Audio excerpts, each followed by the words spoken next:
Good afternoon, Warriors, and happy Valentine's Day. Today is Wednesday, February 14th, 2018. Taking a look at our homework.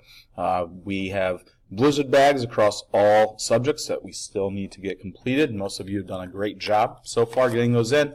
Others, make sure to take care of that as soon as possible. And math, independent practice 9.3, numbers 7 through 14. We also have a Module 9 quiz on Friday, and units of measurement is also Friday as well.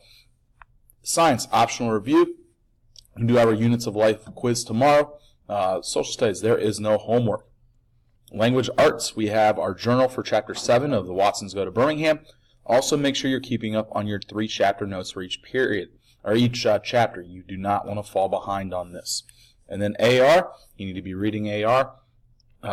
Hopefully you studied your vocab and did well on your test today. And we do have our AR points due a month, actually 4 weeks from this Friday. So it's very important that you get that done. Have a great Valentine's Day.